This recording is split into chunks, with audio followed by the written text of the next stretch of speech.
Assalamualaikum warahmatullahi wabarakatuh.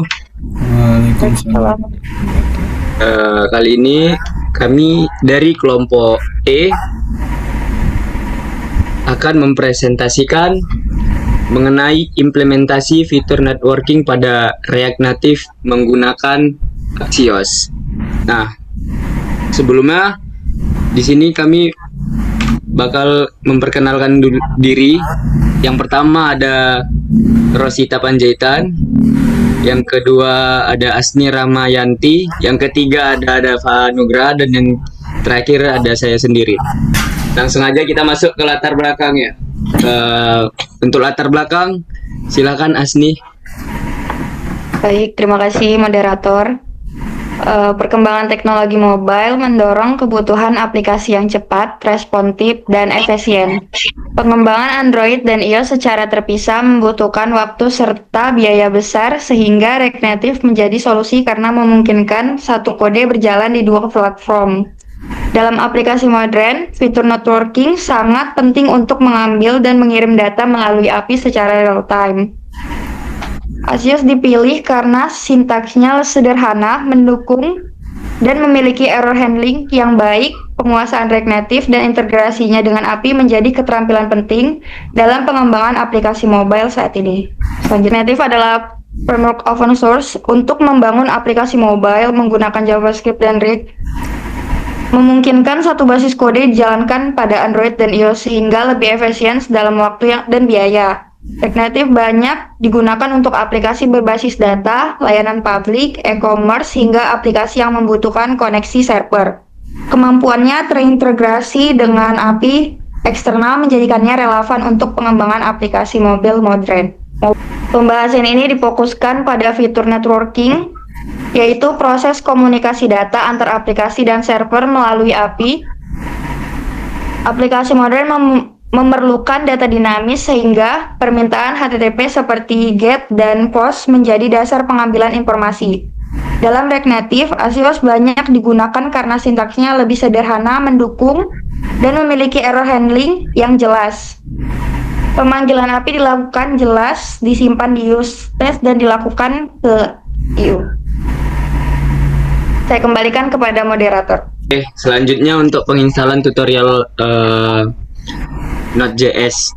Nah, pertama itu persiapan lingkungan React Native meliputi instalasi Node.js, yang mana React Native CLI, Android Studio, emulator, dan library seperti Axios. Nah, Node.js juga diperlukan untuk menjalankan React Native dan mengelola library melalui npm. Instalasinya dilakukan dengan mengunduh versi LTS dari situs resmi nodejs.org. Nah, selanjutnya buka file installer atau MSI yang sudah di-download untuk memulai proses instalasi. Kemudian klik tombol next pada halaman pembuka instalasi. Nah, lalu centang checkbox accept the terms in the license agreement, lalu klik next. Selanjutnya pilih lokasi untuk penginstalasi di C program file Node.js. Nah, lalu klik next. Nah, selanjutnya setelah itu klik tombol install untuk memulai proses instalasi Node.js dan tunggu proses instalasi berjalan hingga proses bar mencapai 100%. Jika instalasi sudah selesai, klik tombol finish untuk menutup wizardnya. Nah, ini dia gambar pada instalasi Node.js yang pertama tadi. Lalu yang pertama tadi buka website nodejs.org tadi, lalu klik download. Setelah itu nanti jangan lupa dicentang accept chatboxnya tadi, baru diklik next, tunggu sampai finish, lalu klik finish. Nah, selanjutnya untuk tutorial install Java Development, yang pertama kita buka dulu RECL-nya. Nah, di situ kita pilih ya, yang di pertama ini kita pilih sesuai sama spek pada device masing-masing user. Nah, biasanya dia yang Windows yang 64 installer. Nah, lalu yang kedua, setelah itu klik linknya, nanti dia bakal ke install sendiri. Tunggu sampai selesai baru diklik next. Nah, yang keempat, di sini yaitu tempat pemilihan install. Biasanya tuh di DC ya, program file. Baru diklik next lagi, tunggu penginstalan selesai, baru nanti ada klik finish selesai. Nah, selanjutnya untuk penginstalan Android Studio. Di Android Studio juga sama seperti Node.js dan yang sebelumnya tadi. Di sini kita buka websitenya Android Studio, baru kita pilih juga di sini yang Android Studio untuk Windows. Biasanya sesuai device ya masing-masing, biasanya yang 64. Nah, selanjutnya klik download, baru nanti dia bakal ada welcome. Kita klik next, di sini terus finish. Nah, lalu di sini ada lisensi agreement-nya. Pilih yang accept, klik accept, baru next lagi. Nah, lalu dia masuk welcome to Android Studio. Baru pilih yang virtual device manager. Nah, nanti dia bakal keluar muncul muncul Android-nya. Setelah kita muncul mobile-nya, pilih mau masuk ke menu setting. Setelah itu pilih yang about emulated device. Nah, lanjut untuk tutorial install React Native-nya yang CLI, buka website React Native, baru yang pertama itu open Windows Control Panel ya. Baru yang kedua cari user account, baru klik user account. Nah, baru yang ketiga yaitu change my environment variable. Nah, disinilah dia environment variable-nya. Yang variable name-nya isi Android underscore home. Lalu yang variabelnya ini adalah dimana kita menyimpan si Android Studio tadi. Nah, baru di environment variable. Selanjutnya seperti itu juga di bagian user variable itu di situ klik tambah buat Android Home, baru variable value-nya tempat penyimpanan si Android tadi, SDK-nya. Baru klik OK. Nah, disinilah dia bakal kesimpan nih di environment variable. Baru kita klik OK. Nah, selanjutnya kita mengecek di command prompt apakah React Native CLI ini udah berjalan atau sudah ada di device kita. Nah, nanti bakal ketahuan di command prompt nanti. Baru selanjutnya ada tutorial install Yarn. Nah, setelah tadi kita mengetahui versi React Native-nya, kita penginstalan Yarn. Yang mana penginstalannya itu melalui dari command prompt. Kita buka command prompt, baru ketik npm install, baru garis-garis global Yarn. Nah, di sini. Nah, nanti bakal keluarlah seperti ini. Setelah itu barulah berjalan seperti ini. Nah, nanti kalau udah selesai, kalau udah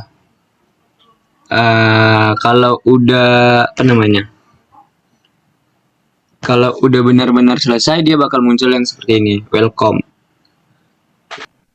Kemudian untuk analisis dan pembahasan penggunaan fitur jaringan pada React Native digunakan untuk mengambil data dari API eksternal dan menampilkannya ke dalam antarmuka aplikasi.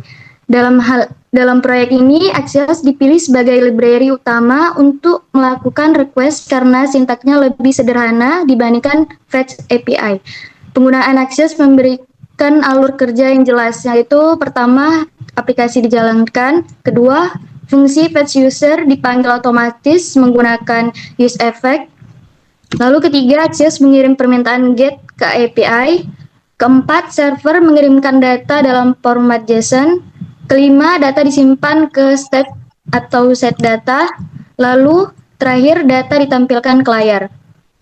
Secara keseluruhan, fitur networking bekerja dengan baik dan mampu menampilkan data secara real-time dari internet.